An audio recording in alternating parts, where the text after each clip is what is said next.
कृपया मुझे बताया जाए कि मेरी आवाज़ आप सबों तक पहुंच रही है या नहीं।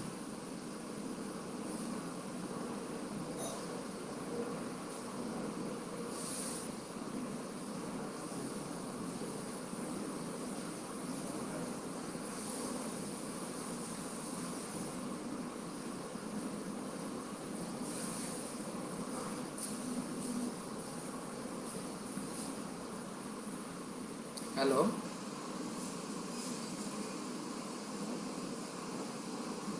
मेरी आवाज़ पहुंच रही है? अगर कमेंट बॉक्स में कमेंट आता है तो मैं मानूंगा कि मेरी आवाज़ वहां पहुंच रही है। मैं शुरू करता हूं। एक बार स्पष्ट हो जाए।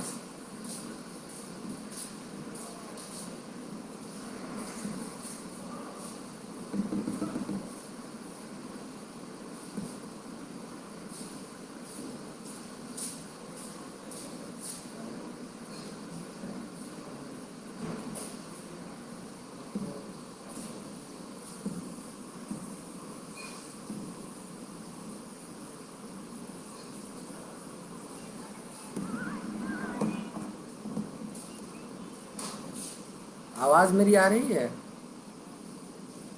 अच्छा, ठीक ठीक, मैं तो शुरू करता हूं। और लोग जोड़ दें।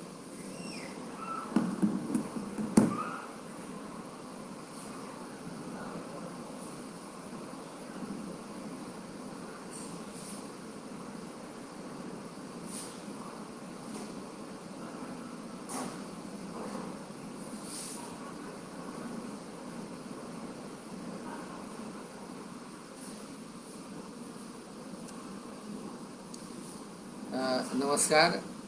अरुण सितांश जी जुड़े हुए हैं। आवाज़ मेरी पहुंच रही है?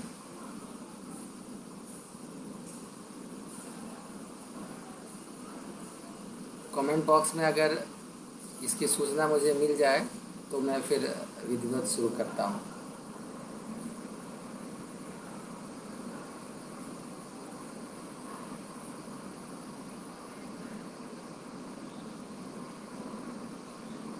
आ रही है तो धन्यवाद। अ, दोस्तों, आदाब, नमस्कार। तज़ीन अदब के इस फेसबुक पेज से मैं अपनी कविताओं के साथ लाइव आपके सामने उपस्थित हूँ। मैं दरअसल कविता की दुनिया में एक नया बाशिंदा हूँ और अ, भाई इम्तियाज़ अहमद दानिश जी ने मुझे आमंत्रित किया कविता पाठ के लिए। मैं उनका इस कारण बहुत बहुत आभारी हूँ कि मुझे उन्होंने मौका दिया है। दोस्तों, मैं कविता के संबंध में कुछ बातें रख के अपनी कविताएं पढ़ूँगा। दरअसल अभी के दौर में जिस ढंग से क्रूरताएं और मानवीयताएं बढ़ रही हैं, बढ़ती जा रही हैं, इस दौर में कविता का महत्व भी बढ़ता ही जाएगा धीरे धीरे। जैसे जैसे अमानवीयता, क्रूरताएं बढ़ती जाएंगी, कविताएं और भी महत्वपूर्ण होती चली जाएंगी। और ख़ास करके इस दौर में जब कोविड-19 की महामारी से पूरा विश्व त्रस्त है और ये कठिन चुनौती हमारे सामने खड़ी है, तो इस दौर में मानवीयताएं भी सामने आई हैं। मानव के का संवेदनात्मक पक्ष भी सामने आया है और साथ ही साथ अमानवीय चेहरा, सत्ता, बाज़ार की क्रूरताएं भी हमारे सामने दरपेश हैं। तो इन चुनौतियों से कविता लगातार लड़ रही है, सामना कर रही है। कविता दरअसल प्रतिरोधी आवाज़ होती है और ये प्रतिपक्ष रचती हैं कविताएं। तो कविताओं का जो ये गुणधर्म है, यह प्रतिपक्ष और ज़्यादा आज रच रही हैं। इस कोविड-19 के दौर में जिस ढंग से सत्ता सशक्त हो रही है और लगातार क्रूरताएं बढ़ती जा रही हैं, तो इस दौर में कविताएं बहुत महत्वपूर्ण हो गई हैं। कविताएं फेसबुक पे भी लोग लिख रहे हैं, लगातार कविताओं से उन क्रूरताओं का सामना कर कर रहे हैं। तो कविताओं के बारे में या कविताओं के विषय में ये इन चंद पंक्तियों के साथ मैं कविता पाठ शुरू करता हूँ। कविताओं के बारे में ज़्यादा न बोलकर कवि को उन कविताओं से रूबरू कराना चाहिए ताकि लोग उनसे ज़्यादा परिचित हों। कवि को कविता के अलावा बहुत ज़्यादा बातें नहीं करनी चाहिए, मुझे ऐसा लगता है। तो मैं शुरू कर रहा हूँ और ये 3 कविताएं मैं कई कविताएं पढ़ूंगा और ज़्यादा समय हो जाए तो मुझे इसके लिए रोकेंगे। 30-35 मिनट मुझे लगता है कि मैं अपनी कविताएं पढ़ दूंगा 30-35 मिनट में। मैं पहले शुरुआत कर रहा हूँ अपने पहले संकलन से और ये मेरा संकलन खिलखिलाता हुआ कुछ नाम से आया था 2018 में। मैं शुरुआत इसलिए से कर रहा हूँ कि एक क्रम बने और जो भी कविता के सुधी श्रोता हैं वो उन कविताओं को देख करके या उनको सुन करके समझें कि क्या उसमें विकास क्रम है या फिर कुछ और चीज़ें उसमें जुड़नी चाहिए। वो सुझाव भी कमेंट बॉक्स में मुझे दे सकते हैं। तो मैं पहली कविता पढ़ रहा हूँ खिलखिलाता हुआ कुछ संग्रह से। ये कविता का शीर्षक है जिरह। ज़रूरत नहीं है नए सिरे से छानबीन की, ज़रूरत नहीं है नए सिरे से छानबीन की, जबकि कुछ गुनाह अदृश्य हैं जैसे कुछ चेहरे अदृश्य हैं। कुछ तो मुखौटे पहनकर अपनी दुनिया में मस्त रहने का नाटक कर रहे हैं। पागल करार दिए गए हैं वे सारे पेड़ जो गुनाहों के साक्षी थे। कभी खूब बातें किया करते थे, आया करते थे बच्चों की नींदों में कहानी के रास्ते। जैसे कहानियों की मौत हुई और सपनों में चिड़ियों के अंत के साथ ही खामोश रहने लगी हमेशा बोलने वाली वह लड़की। जैसे उस बूढ़े का अंत हुआ अपने अनुभवों से दीप्त कथाओं के साथ। जैसे सूख कर कांटा हुई वह नदी और उसके खून से जीने वाले कई जीवों की भय के मारे गुम हो गई आवाज़। कोई भी उम्मीद जो लगाई गई कभी बेकार नहीं थी। हत्या की साजिश के पहले बच्चों के कई खेल बेजान नहीं हुए थे घोषित। होटलों और रेस्टोरेंटों में थप्पड़ खाते गालों पर वक्त ने छोड़े थे कई निशान। पुख्ता सबूत थे वे, सबूत तो और भी थे कई। पंखों के जलने की दुर्गंध और शिकारियों के लाल हिंस्र आँखों में। हर दिन दरकती ज़मीन में, बेमौत मरती फसलों की आहों में। रातों रात खड़े होते चमचमाते मौलों और उनके फ्रेश दावों में। सवाल तो अब भी हैं कई, जैसे एक ही केस की फाइलें हैं कई। एक जिरह जो चलती है ताउम्र, जानते हुए कि सबको मालूम है मुखौटा लगाए हुए गुनहगारों के असली चेहरे। ये मेरी पहली कविता। मैं अपनी दूसरी कविता इसी संकलन से आप लोगों के सामने रख रहा हूँ। कविता का शीर्षक है खोना। उसे कभी भी सड़क पर किसी गाड़ी के पहिए सा चलता हुआ पाया जा सकता था।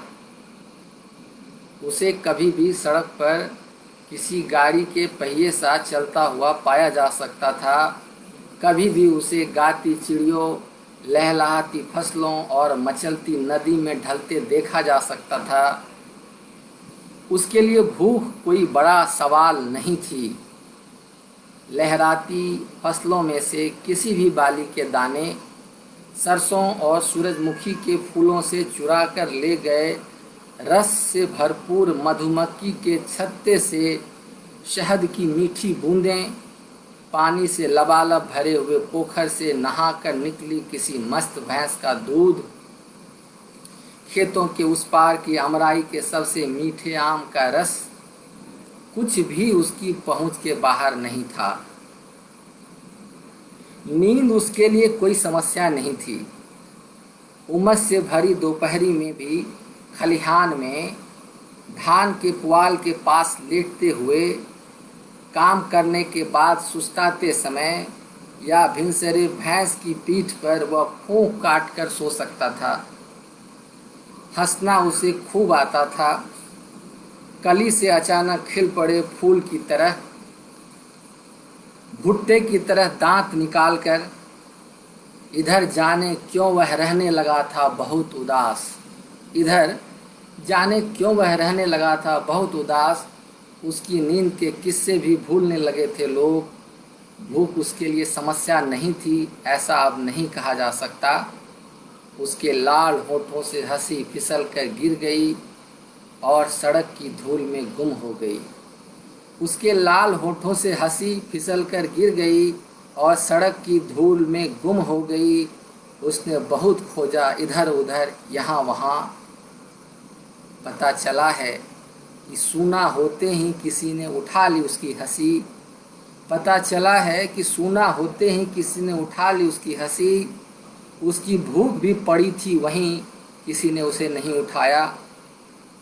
समस्या यह नहीं है कि जिस किसी ने उसकी हंसी उठा ली है वह वापस नहीं कर रहा, बल्कि इस घटना के बाद से खेत घूमते, हल चलाते, मेड़ों को सिंचाई के समय बांधते वक्त या फसल की दौनी करते वक्त कई लोगों की हंसी फिसल कर गिर गई और फिर गुम हो गई।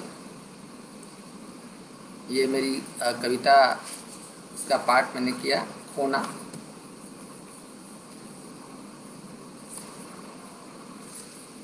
एक दूसरी कविता इसी संकलन से है। शीर्षक है अपने अपने हिंडोले में। चुनाव का मौसम है।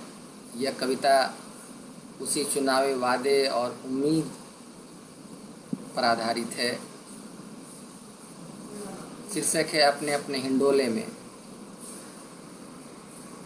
कहते हैं कि वह आ रहा है, कहते हैं कि वह आ रहा है, तब जाना क्यों दिख रहा है हर ओर। क्यों लौट रहा है अपार जन समुदाय, निराशा और हताशा की धूल उड़ाता हुआ, जो जाने कब से खड़ा था उसकी अगवानी में, अपने मैले कुचैले कपड़ों में, साफ बेदाग दिल के साथ। औरतें भी थी उस भीड़ में, औरतें भी थी उस भीड़ में, अपने दुधमुए बच्चों के साथ। फूफी, काकी, दादी सब खड़ी थीं इस विशाल हुजूम में। सभी भागी भागी आई थीं जैसे तैसे, अधनंगे अछूते कपड़ों में, कामकाज के औजार हाथों में थामे। अभी तो नल से गिरने वाला पानी हांडों में भरा भी नहीं गया था। अभी तो नल से गिरने वाला पानी हांडों में भरा भी नहीं गया था। हर्जा कर आए थे सब अपना कामकाज और खड़े थे बेचैन, अपना लाल लाल धड़कता हुआ दिल हाथों में रखकर। किसी ने जब कहा कि वह आ गया है, तो पैर उचका उचका के देखने लगी भीड़। लोगों ने बच्चों को कंधों पर उठा लिया। वह उतरा सतरंगे हिंडोले से।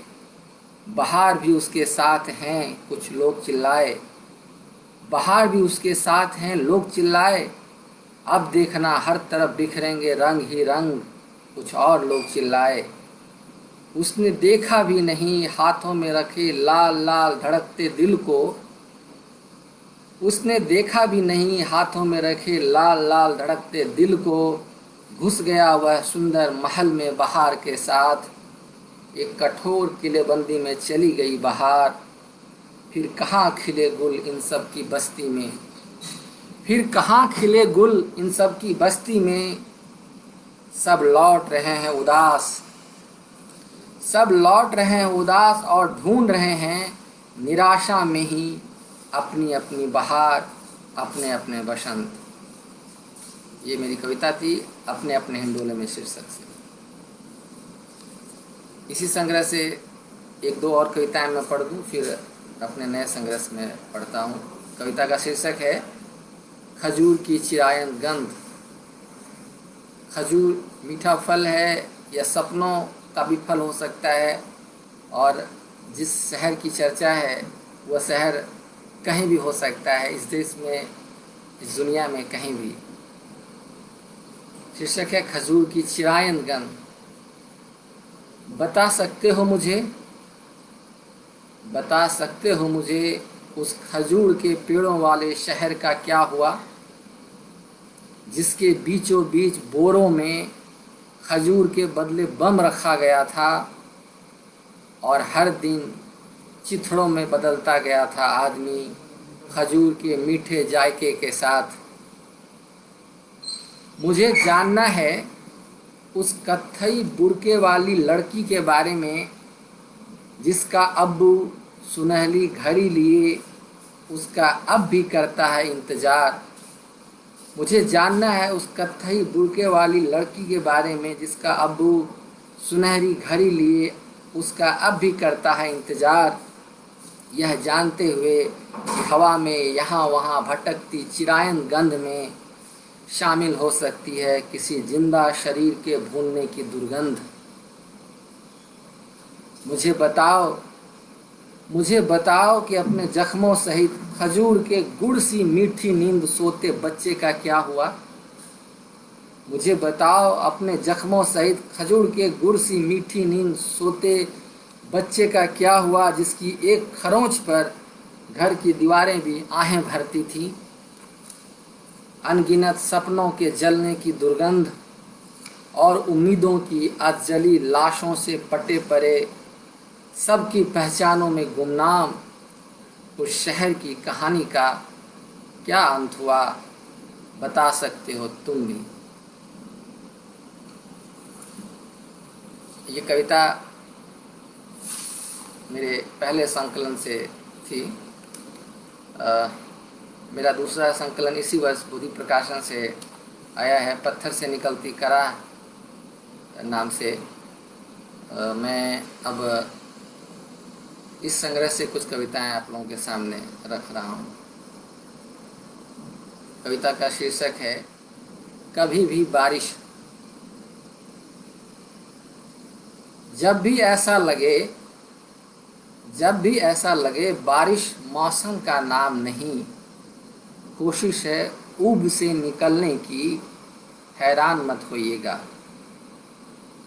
जब भी ऐसा लगे बारिश मौसम का नाम नहीं, कोशिश है ऊब से निकलने की, हैरान मत होइएगा। अभी कल की मूसलाधार बारिश में पिछले दंगे में मारा गया आदमी हाथ जोड़कर रोता हुआ कब्र के बाहर भीगता रहा। अभी कल की मूसलाधार बारिश में पिछले दंगे में मारा गया आदमी हाथ जोड़कर रोता हुआ कब्र के बाहर भीगता रहा। अभी कल की बारिश में एक औलिया की तोड़ी गई दरगाह पर, अभी कल की बारिश में एक औलिया की तोड़ी गई दरगाह पर वही आदमी एक संगीतकार की तरह उदास करने की गरज से शब्दों के नुकीले हथियार से बार बार हत्यारे की अट्टहास से धुन बजाता रहा, यह याद दिलाता हुआ कि बारिश की फुहारें कभी भी हत्यारे की उब को कम नहीं करती। यह याद दिलाता हुआ कि बारिश की फुहारें कभी भी हत्यारे की उब को कम नहीं करती। कभी भी बारिश दंगों की याद में घिरने के बाद किसी को रहम के लिए नहीं छोड़ती। ये कविता मेरी संकलन से कभी भी बारिश शीर्षक से थी।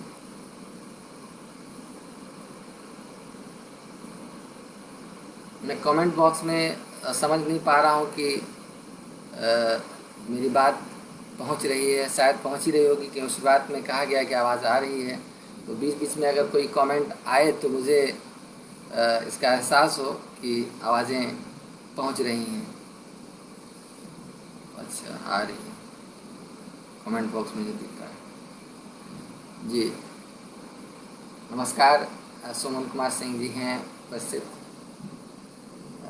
अरुण सितान जी, रविशंकर सिंह जी बहुत धन्यवाद। आप सभी उपस्थित हैं, लाइव सुन रहे हैं, देख रहे हैं मुझे।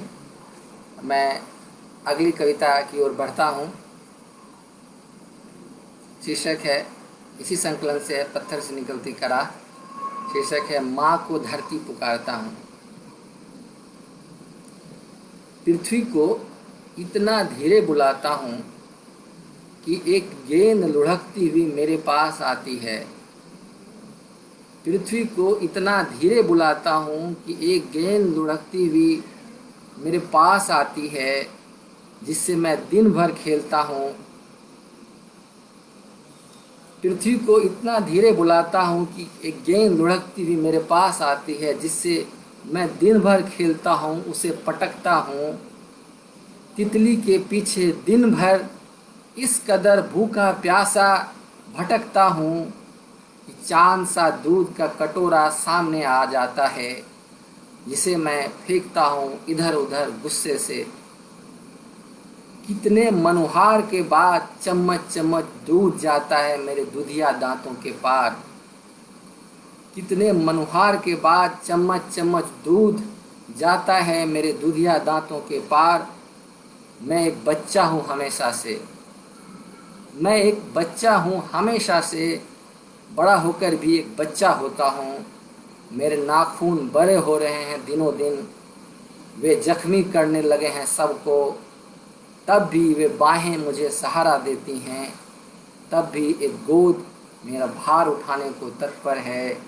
एक पुचकार है जैसे हवा पेड़ों को देती है, जैसे चांदनी रत जगे पक्षी को देती है, जैसे धरती अपने गोद में सोए बीजों को देती है।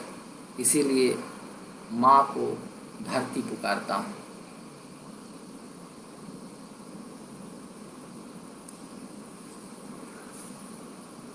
ये कविता थी, माँ को धरती पुकारता हूँ। एक और कविता में आगे पढ़ रहा हूँ। जितेंद्र कुमार सर उपस्थित हैं, धन्यवाद सर, आप लाइव कार्यक्रम में हैं। मैं आगे अपनी कविताएं पढ़ रहा हूँ। समय 22 मिनट जी। सारे शहंशाह, ये कविता का शीर्षक है। सारे शहंशाह, क्या कभी रोते हैं वे, क्या कभी रोते हैं वे, कभी हंसते भी हैं। इतिहास की किताबों में और चित्रकारों की पेंटिंग्स में हमेशा उनकी अकड़ी हुई मूछें ही सामने दिखीं। इतिहास की किताबों में और चित्रकारों की पेंटिंग्स में हमेशा उनकी अकड़ी हुई मूछें ही सामने दिखीं, फ्रेम से बाहर निकलती हुई प्रजा और कभी कभी राज की चौहद्दी से बड़ी। एक छोटी सी जिज्ञासा है कि क्या किसी पल बकरी के मिमियाने की आवाज़ उन्हें अच्छी लगती है। एक छोटी सी जिज्ञासा है कि क्या किसी पल बकरी के मिमियाने की आवाज़ उन्हें अच्छी लगती है। कोई ऐसी सुबह भी है कि वे निकले हों फूल के बगीचे और चटक रंगों की तितली देख सुध बुध खोकर बच्चे की तरह उसके पीछे हो लिए हों। किसी अजूबे पक्षी के राज की सीमा में उतरने की खबर से आह्लाद में वे खाना भूल गए हों। क्या शहंशाहों के कैलेंडर में कोई दिन, कोई पहर है जब वे सुनाते नहीं, सिर्फ सुनना पसंद करते हैं। क्या सारे शहंशाह हरे पत्तियों सी विजय पताके की तरह फहराते ही हैं। क्या उन्हें झड़े हुए सूखे पत्तों के सपने नहीं आते।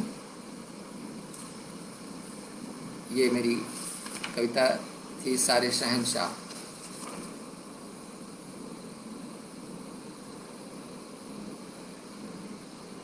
अर्पण भाई हैं उपस्थित, स्वागत है भाई, नमस्कार।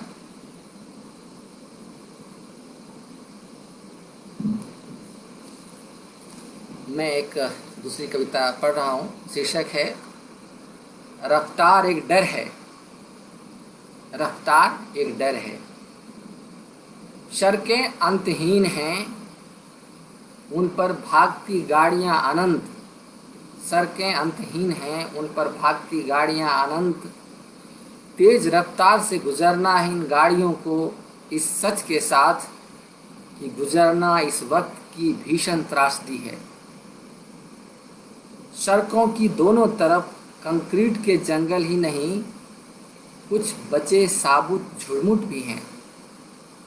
यह सही है, इन जंगलों की ज़रूरत न तेज भागती गाड़ियों को है, न उनमें बैठे सवारों को, लेकिन कुछ पशुओं के घर हैं इनमें, अपनी गति के आयामों में कैद।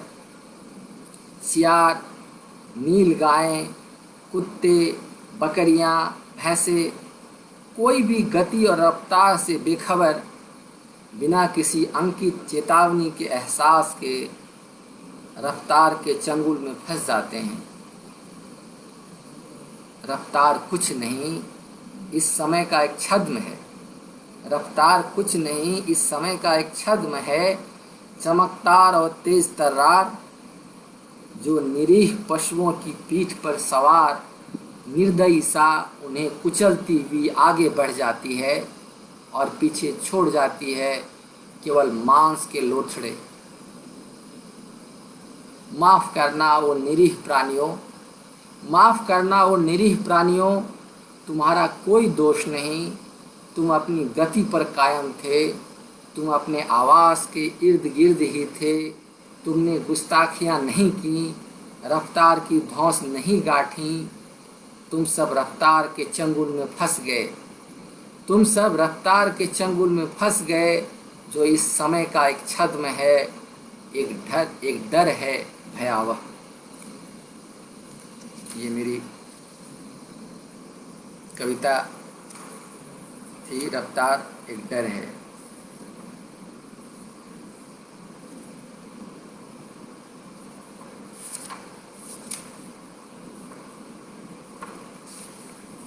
मुझे लगता है कुछ और समय है, इसीलिए कुछ और कविताएं 3-4 और पढ़ी जा सकती हैं। अगर ज़्यादा समय हो रहा हो तो कमेंट बॉक्स में लिख सकते हैं इम्तियाज़ अहमद जी। तो मैं एक कविता पढ़ रहा हूँ, इसी संग्रह से है। इसका यद्यपि मैंने चयन नहीं किया था, लेकिन मुझे लगा कि अभी समय है तो कुछ पढ़ा जा सकता है। और एक कविता है, आराम करने की जगह अच्छी है।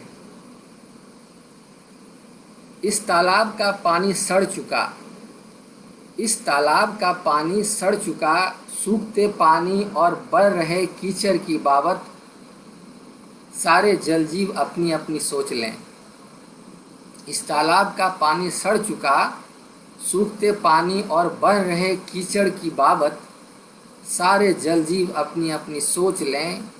पंख नहीं हैं, न थे न होंगे, और न कोई सीढ़ी, कोई भी सुरंग नहीं जाती बाहर।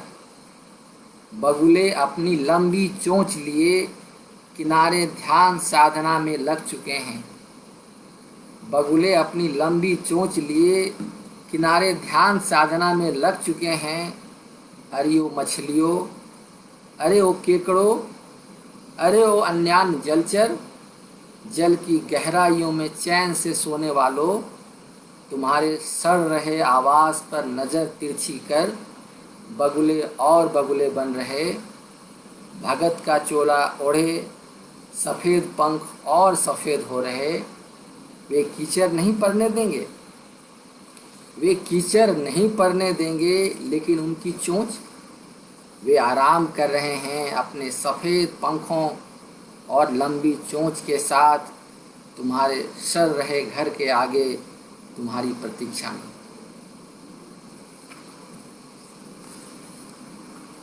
ये कविता, अगली कविता पढ़ के फिर मैं कुछ नई कविताएं पढ़ूंगा जो कि किसी भी संकलन में नहीं है। 2-3 कविताएं और, जो लगता है 40 मिनट में मुझे ख़त्म करना चाहिए। 29-30 मिनट हो रहा है, तो एक कविता का शीर्षक है फेंकना। शीर्षक है फेंकना। गुस्से से भरे इस वक्त में जब पत्थर फूल की जगह ले रहे हैं, गुस्से से भरे इस वक्त में जब पत्थर फूल की जगह ले रहे हैं और एसिड से भरी बोतलें पत्थरों की फेंकने के लिए बड़े जतन से एक एक कर शब्द इकट्ठे कर रहा हूँ। एक लड़ाई जो लड़ी जा रही है क्रूरताओं के खिलाफ, ऐसे लोगों द्वारा जो पेड़ों और फूलों जैसे अहिंसक हैं, जिनके पूर्वजों ने बस इतना कहा, धरती, चांद और सूरज। उन्होंने सूखने के लिए पेड़ों की छाल नहीं उतारी, नाखून नहीं बढ़ाए चीरने को धरती और रत्नगर्भा पहाड़। नदियों के पार जाने के लिए केले के तने की नाव और बांस की पतवार बनाई, पनसोखे से नदियों को सोखा नहीं। उन्होंने बांसुरी बनाई जिसे होठों पर लगाते ही सारे सुग्गे हरियाली बन धरती पर छा गए। उन्होंने बांसुरी बनाई जिसे होठों पर लगाते ही सारे सुग्गे हरियाली बन धरती पर छा गए। काश के उड़ते फाहों से हल्के शब्द बनाए, फिर गीत, कविता और कथाएं। रूई के फाहों से शब्द फेंके उन्होंने, गुस्से और नफरत से भरे इस समय में भी। क्रूरताओं से भरी गठरी लादे कुछ लोग, क्रूरताओं से भरी गठरी लादे कुछ लोग पत्थर की शक्ल में बम और बारूद लिए उन हल्के उड़ते शब्दों पर कर रहे हमले। वे लड़ रहे हैं, मैं क्या करूं? वे लड़ रहे हैं, मैं क्या करूं? शब्द इकट्ठे कर रहा हूं, बांस की खपच्चियों में उसे तीर सा चमका रहा हूं। बस वे लड़ रहे हैं। ये कविता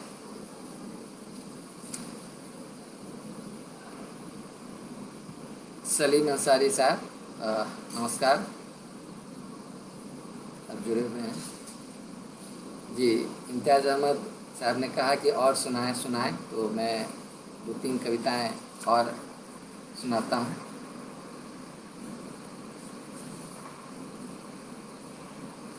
एक कविता का शीर्षक है हौ का अंत सोचते हुए, इन्वर्टेड कोमा में हौ का अंत सोचते हुए।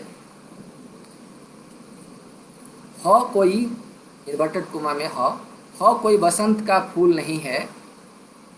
पतझड़ का ठूंठ होने की उसकी इच्छा को देखते हुए उसे पतझड़ की उदासी कहा जा सकता है। हौ को वसंत का मौसम नहीं रुचता। इससे कोई यह न सोच ले कि कांटों से उसकी दोस्ती की वजह से ही पतझड़ की उदासी ठहर जाती है। हौ को वसंत का मौसम नहीं रुचता, इससे कोई यह न सोच ले कि कांटों से उसकी दोस्ती की वजह से ही पतझड़ की उदासी ठहर जाती है। और भाई पतझड़ का तो कुछ पूछो ही मत। अब उसे पहले की तरह बैलगाड़ी पर तो आना है नहीं। उजड़े मेले में बिखरी उसकी उदासी को हौ खेतों से लेकर मंडियों तक फैला देता है एक झटके में। ऐसा करके चुपके से वह खुश हो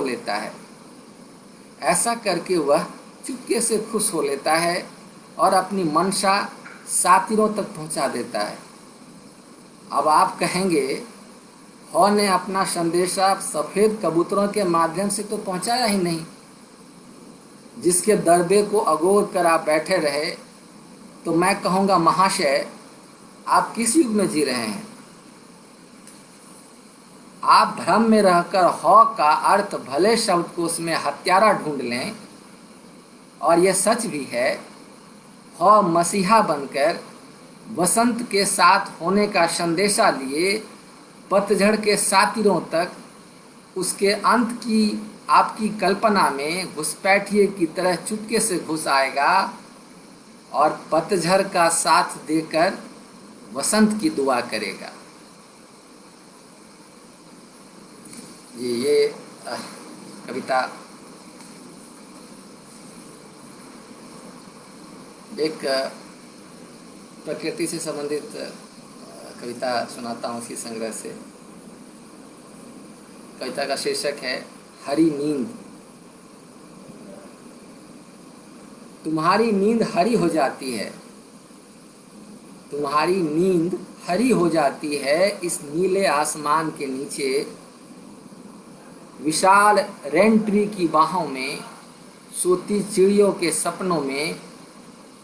जब करंजी झील का पानी हिलोरे मारता है, तुम्हारी नींद हरी हो जाती है इस नीले आसमान के नीचे, विशाल रेन ट्री की बाहों में, सोती चिड़ियों के सपने में। जब करंजी झील का पानी हिलोरे मारता है, तब क्या तुम्हारी बत्तखें तैरने चली जाती हैं रात को ही? लाल चींटियों के घरों में कब मिलते हैं फनधारी नाग, लाल चींटियों के घरों में कब मिलते हैं फनधारी नाग। बड़े प्यार से समझाते हैं मिस्टर कुमार, समझाते हैं कि ढूहें हमें जंगल में भटकने से कैसे बचाती हैं, समझाते हैं कि ढूहें हमें जंगल में भटकने से कैसे बचाती हैं। जंगल की हर चीज़ हमसे बातें करती हैं, जंगल की हर चीज़ हमसे बातें करती हैं। हमारे ऐसे जंगल क्यों नहीं बचे हैं जहाँ हम गुम हो जाएं, हमारे ऐसे जंगल क्यों नहीं बचे हैं जहाँ हम गुम हो जाएं। हमारे जंगल कौन चुरा रहा है मिस्टर कुमार, हमारे जंगल कौन चुरा रहा है मिस्टर कुमार। आप हमारे ग्रुप फोटोग्राफ मेल करेंगे, आप हमारे ग्रुप फोटोग्राफ मेल करेंगे, क्या आप खूबसूरत जंगल मेल कर सकेंगे मिस्टर कुमार। मित्रों, ये कविता संकलन से पूरी हुई। यद्यपि कविताएं तो कई हैं, लेकिन मैंने जो सोचा था मैंने कविताएं पढ़ी हैं, और कुछ कविताएं 2 या 3 कविताएं मैं जो कि संकलन में शामिल नहीं हैं और इधर की लिखी हुई कविताएं हैं, मैं उसे पढ़ना चाहूँगा। कोरोना के समय में जो मज़दूरों का इतना भारी पलायन हुआ और जो कुव्यवस्थाएं रहीं, उस पर केंद्रित कुछ कविताएं हैं। कविता का शीर्षक है चीखें गुम हो जाती हैं, चीखें गुम हो जाती हैं। आवाज़ें शोर में बदल जाती हैं, पुकार धीरे धीरे कराहों में। तब चीखों के लिए चीखने का और समय के पास छत विच्छत शवों की शिनाख्त कर सकने का वक्त नहीं रह जाता। तब चीखों के लिए चीखने का और समय के पास छत विच्छत शवों की शिनाख्त कर सकने का वक्त नहीं रह जाता। बहुत दूर जाकर एक बच्चे ने जब कहा कि अब घर केवल सपनों में दिखता है, अपनी पटरियों पर अनंत काल तक चलती हुई ट्रेन ने जब भटक कर पूछा यह कौन सी जगह है, तभी लगा स्थापित चीज़ें गड्ढमड हो गई हैं। हंसी ने होठों से कहा अपनी पपड़ी का ध्यान करो, भूख ने पेट से कहा सब्र करो, यह जानते हुए कि सब्र भी सीमाओं से परे नहीं है। प्यास ने किसी से कुछ नहीं कहा, प्यास ने किसी से कुछ नहीं कहा, वह किसी सूखे गले में मल्हार की तरह बजने लगी। चीख के भीतर खुद इतनी चीख थी कि वह चीख भी न सकी। घर अब सुकून का इत्र हो गया, घर अब सुकून का इत्र हो गया सारे बेघरों के लिए। फैक्ट्री और दफ्तर के सामने एक बेचैनी की पोटली उम्मीद की तरह रखी है कि खुलते ही जाने उससे क्या निकले। एक ठेला गाड़ी, एक रिक्शा, एक साइकिल, एक ट्रक, सब चल रहे हैं बेहोश चालकों के सहारे, जो नींद में भी बुदबुदाते हुए पुकारते हैं घर को, भूख और प्यास को आवाज़ लगाते हैं, जिंदगी के महीन धागों को पकड़े हुए। आवाज़ें कहाँ पहुँच रही हैं, आवाज़ें कहाँ पहुँच रही हैं। कहीं पटरियों पर बिछी नींद में खून के छींटे उड़ते हैं, कहीं सड़क पर रफ्तार गिरफ्त में आए कुछ लोगों की आहें हवा में तैरती रहती हैं ध्वनि तरंगों की तरह, पर हम तक नहीं पहुंच पाती। एक आखिरी कविता मैं पढ़ूंगा। शीर्षक है खजूर की छाह। खजूर की छाह। जिन्हें चलते हुए कहीं नहीं पहुंचना था वे इस यात्रा में थे। जिन्हें चलते हुए कहीं नहीं पहुंचना था वे इस यात्रा में थे। अपनी पोटली बांधे भूखे प्यासे उनकी ट्रेनें पटरियों के बिछने के पहले उत्पादन के लिए बने वर्कशॉप में चली गई थी। उनकी ट्रेनें पटरियों के बिछने के पहले उत्पादन के लिए बने वर्कशॉप में चली गई थीं। बसें बिना पहियों के अजायब घरों की शोभा बढ़ाने खड़ी थीं। उनके पहिए बैलगाड़ियों की खुशामद में लगे थे और बैलगाड़ियां गायों की तरह बैठी पगुरा रही थीं। वे यात्री चिरौरियां कर रहे थे एक दूसरे से। उन्होंने साइकिलों से पूछा तो वे कहने लगीं कि शहर के कोतवाल ने टायरों की हवा निकाल दी है। वे यात्री चिरौरियां कर रहे थे एक दूसरे से। उन्होंने साइकिलों से पूछा तो वे कहने लगीं कि शहर के कोतवाल ने टायरों की हवा निकाल दी है। तो इस तरह जो कुछ था वो पैर थे। इस तरह जो कुछ था वो पैर थे। अपनी जांघों की ताकत थी। दूसरे के हाथ में सिर्फ और सिर्फ कबूतर के पंख थे। दुनिया भर की तस्वीरें थीं जिनमें केवल और केवल विलाप था। अपने हाथ में कड़ी धूप थी। कुछ नन्हे पांव थे जो तपती सड़कों पर चलते हुए सड़कों से रहम की दुआ मांग रहे थे। तभी एक सायरन की आवाज़ आई। जोर की आवाज़ में घोषणाएं हो रही थीं। चिंता न करें, चिंता न करें, एक छायादार पेड़ शीतल छाया पहुंचाने खुद आ रहा है। चिंता न करें।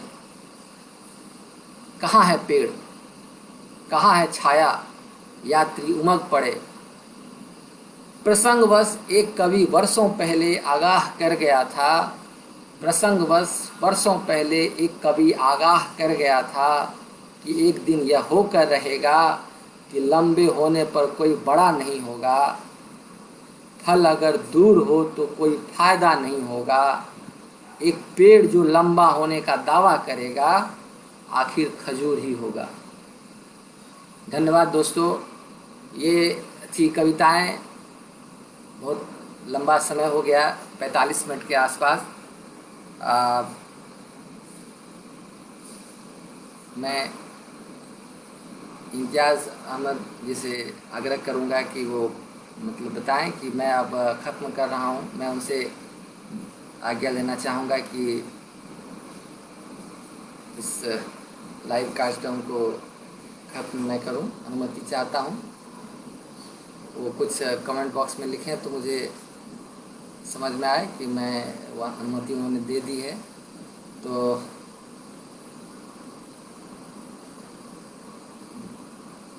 मुझे बहुत खुशी हुई कि मुझे यह मंच प्रदान किया गया।